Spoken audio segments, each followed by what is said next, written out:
Good morning and a very warm welcome back to Morning Express. We're glad you're watching on the 7th day of January 2015. It is now 8, let me look at the one on the 8 o'clock. Okay, that is great. Mine, I think, is slightly ahead.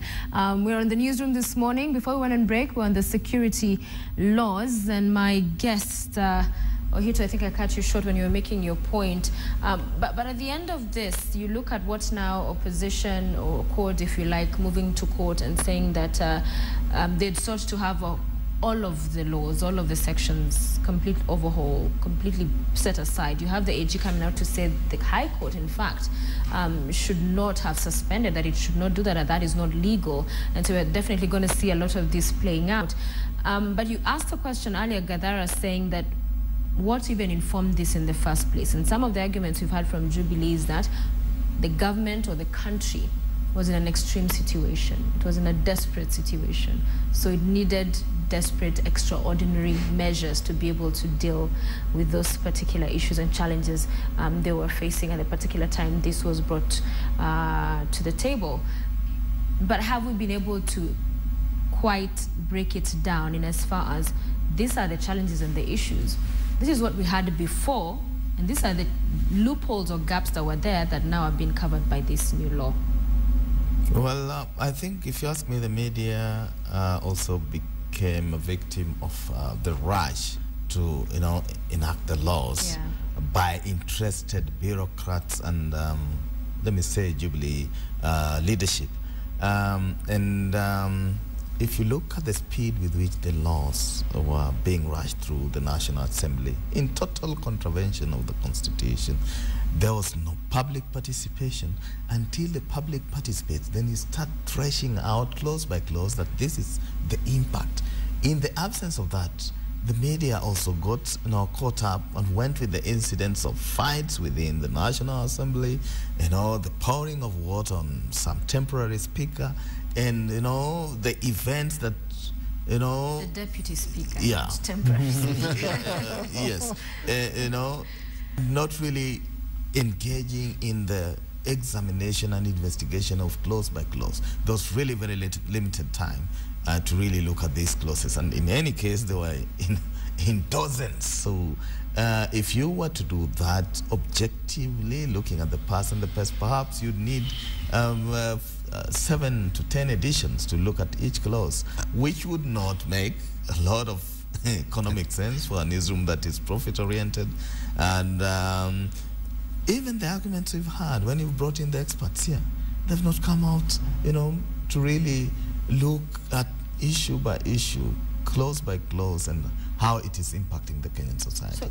I think it was just probably by design that actually they come up with this to rush it so that people actually don't interrogate it much, because also the period was very short.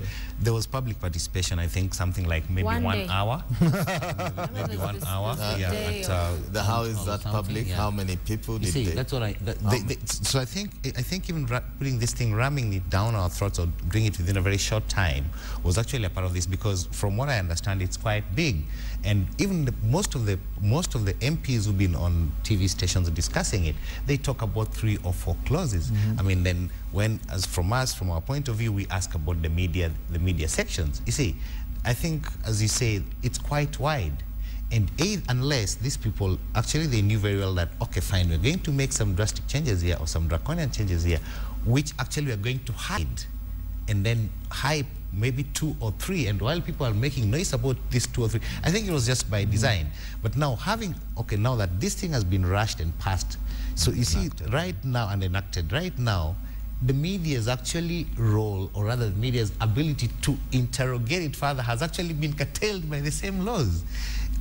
But for me, where I tend to blame the media, or I tend to blame us, is that we've actually made it a Code Jubilee affair, not a government Kenyan's affair. You see, we are looking at it like, oh, like the other day, Code wins round 1. I mean, it's like it's not going to affect us, and that's why I feel that actually when the political party, and I share this, I think I had it on another forum also, and I agreed with the gentleman, because actually that is how I felt too, is that the media itself, through any other organization, KUJ, Editors Guild, or whichever it is, we should have actually also have gone to court when the other political party was going to court to challenge the bills or the sections that we feel that affect us.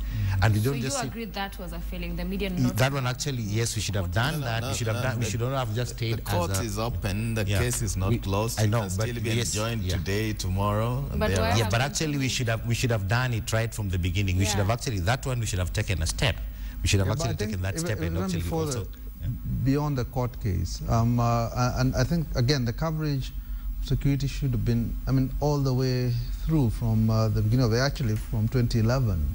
Everybody keeps saying that terrorism is actually not new. We've had it now for 4 years.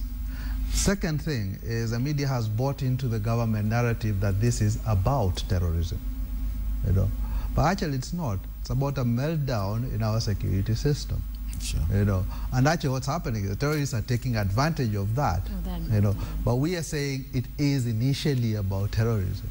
You know, yeah, we should be looking at the problems we have. And again, look at the reports that are there. That's what I'm saying. When you're covering the laws, what is it that they're curing? Look at what IPOA said was a problem in Peketoni. Has nothing to do with new laws, you know. Was the implementation of the existing law that hadn't been done, you know. And this is my problem, is that we were not taking a government to task to explain, you know, why is it that, you know, why don't you start with what IPOA pointed out, you know? I think what before bringing in new laws, why is it that they're using, when they deregistered 500 NGOs, you know, using a law, I think, from 2000. No, there's a gentleman who came here. There's a gentleman who was on this show. And we have a PBOA Act that was passed by Parliament in 2013 that they have refused to operationalize. That's the government itself has refused. Just a minute. There's a gentleman who was on this show, and I think when you're on leave, and actually he was very surprised that there's a PB or whatever that in his village which has been banned. The thing died in the 70s. It has never been operational from the 70s. So I think there's a lot of hype. But I think here, when it comes to holding the government to account and all that, I think we have to admit we are all guilty. I mean, Kenyans, all Kenyans are guilty, because these people, they're not put there by the media. They're not put there by a section of the people. We actually, in Kenya, we don't have laws. We have proposals. Yes, you're not under any obligation to follow them. You know, it's like that. That's just a proposal, because even all these things, we have laws that all these proposals that we've not been following. Now we've come up with other proposals. You see, so it's everybody. Everybody. Yeah, I mean, the way we are driving, when we are driving on the road, we know very well that actually I'm not supposed to turn here, but we just do it because it's against the proposal. Yeah. But still, but you're not under any obligation. Be saying it's a proposal. Okay. The young man would not be saying it's a proposal. It's a Mwade or Wade? Wadi. Wadi, yes, the university student. Yeah. Would not say what? It's a proposal. I mean, again, and here is again another indicator. Oh, Wadi. Oh, I thought you were saying Wadi. I mean, the Wadi case, another indicator to what the government thinking is. They roll out a law, you know, that was put in 1952. Especially to target Guru's father, you know, and the rest, to now to use it to cut down dissent. This government is more interested, you know, in silencing people than it is in fighting at terrorism or curing problems with insecurity. So that law would not who is this Wadi guy? You know, I never heard of him. This Wadi, this young man. Alan Wadi Okengo is the guy who allegedly undermined the presidency. I mean, it's afterwards that I heard about it. Yeah. And some magistrates found it very, fair and a good lesson for the country to try and, use him as a case study to tone down the harsh and vile and venom on the social media platforms.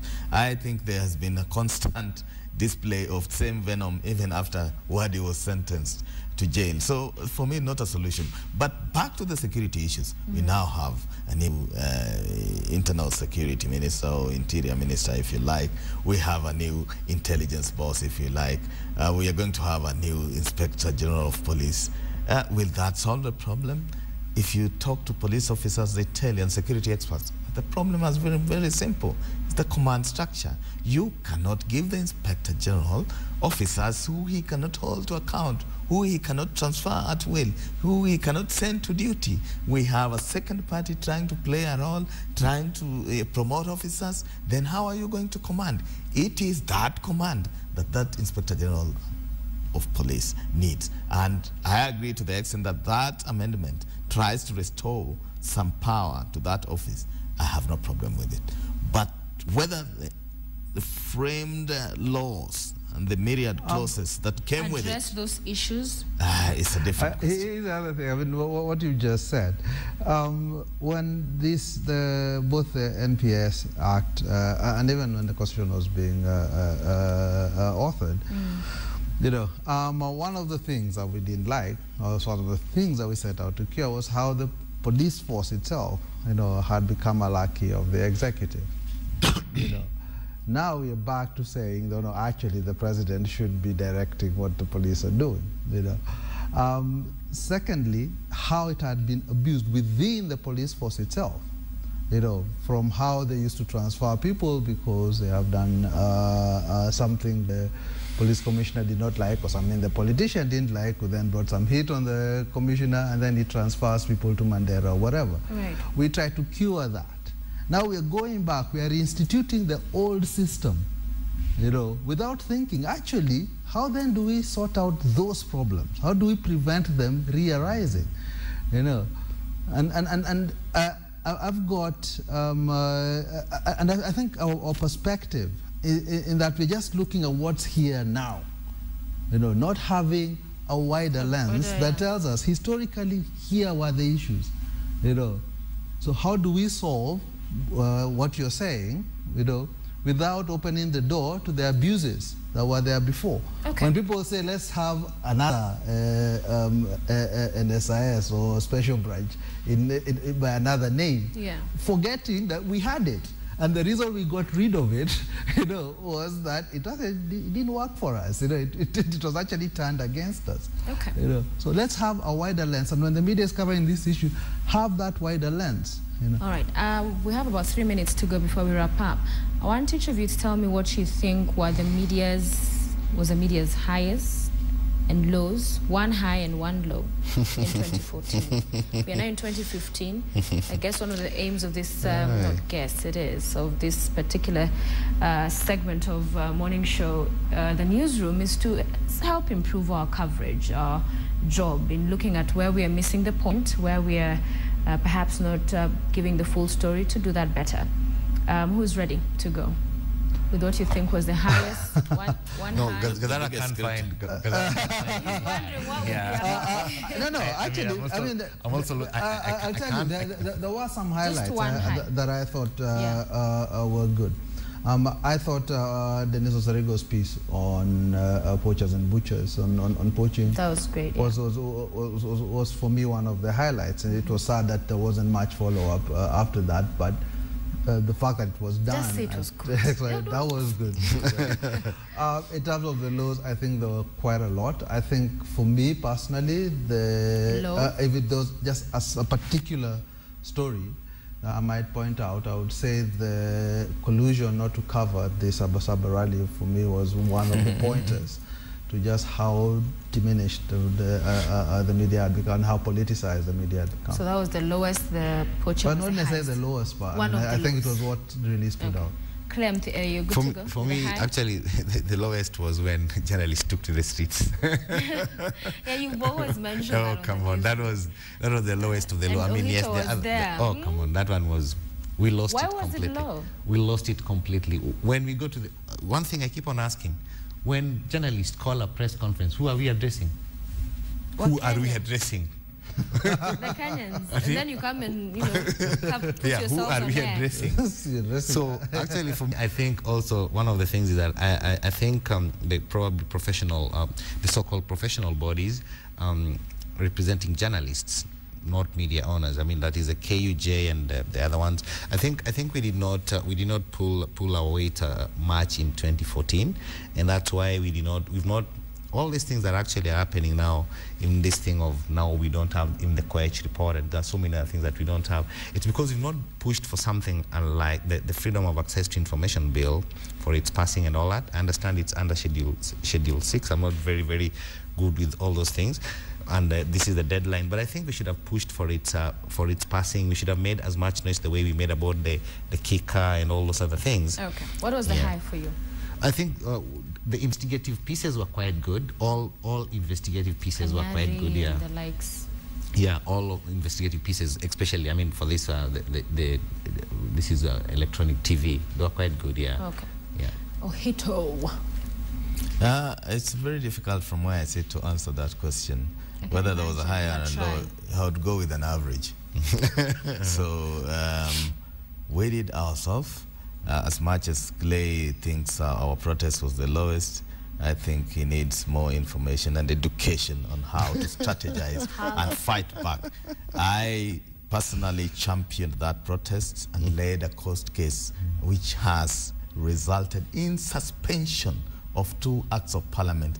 So in conjunction with other enjoined parties that went to court. And for me, that was the biggest success both routes. for me. Clay and other. No, going to court is good. Going to the streets is what I'm against. against. It is to shed more light on the issues that have been moved to court. You see, You are the media. You're so I need to take you through lessons of, I was Civil taking disobedience. Yes, that had a lot of impact, both locally and internationally. And the fact that the 2 laws are in suspension and not being enforced shows that our fight was not in vain. Okay. That, for me, was a major success for those of us who were in office then. And journalists in Kenya are enjoying the benefits of the suspension of that law. So that for you would be your high. Your low? I said I would go with averages. I didn't have a high and a low. Okay. Yeah, sure. Well, we'll go with that. Thank you. But let me just throw in a word that we had at least 2 newspapers folding in 2014, and that for me is not a very good signal. That would be a purview from the business point. So when you have an environment when 2 newspapers shut down. Which ones are these? We had the sports newspaper from the Standard Group, and we had Nairobi News from Nation Media Group, closing shop. That means the journalist is under threat, and something does is that not mean loose. that, or does it mean the product that was in the market actually, was I'm wondering. They took so long. They should close down earlier. Yeah. Yeah. Actually, there were 3 in that year. They took so long. They took so long. They should have closed down like probably 2 weeks after they published the first copy. I felt that. No, but you choose to look at it as journalists and a threat. Some would look at it as confusion. Yeah. When my colleagues have to lose bread. It's true what David is saying, because actually there are a number of factors. Actually, because one more thing that we never was that increasing the cost of newsprint. Yeah. Actually, that is also one of the things of challenges. One of the things of actually curtailing on the media freedom when you increase the price of newsprint. So it becomes very costly to publish, and then you see that it's not cheap to publish. But those also, there was content also. Those 2 publications, and actually there was another one also for Nation Media Group called Spot On. Yeah, sure. They should have closed down like maybe 2 weeks after the first one, because I felt like, I looked at them and I figured, like, I told people, like, it's not a question of how long, it's not a question of if, it's a question of when. How long? When, yeah, because they were bound to. And it's good they closed them down anyway. Clay. Well, thank you, gentlemen, for joining us on the newsroom today. We look forward to an exciting 2015, more vibrant and focused coverage, especially on important issues, playing our role, the watchdog, setting the agenda, as well as the 4th estate. So thank you for joining us. Now, on a lighter note, before we go on break, later on in a few minutes, I'll be talking to Chris Hart, a relationship expert. We're talking about online dating today. And I know you're married. You, the Lord... you're not married? I am unmarried. Oh, you're unmarried. Just like you. Okay, yeah, unmarried. So have you tried online dating, Clay? Nah. No? How does it work again? So here, tell us. Stay with us. Or going on Facebook and Twitter and That's part of it, actually. I think it qualifies for online. I mean, you're online. It's not just a website. You can't say that on national TV. I am an African man. I want to listen to Chris Sutton telling me why I should change from being an African man dating live to online dating. Perhaps. You want to see face to face. Yeah. Yes, no, sometimes if you're so good, you actually even fail from the words, you know. Patrick, what do you think? Should people try it out, online dating? Well, I have no idea. Yeah, your wife is watching. Patrick has no opinion. I shall keep my thoughts to yourself. Safe, very safe to say that. Well, that's how we'll end it on the newsroom this morning. Online dating, that conversation coming up. Do stay with us.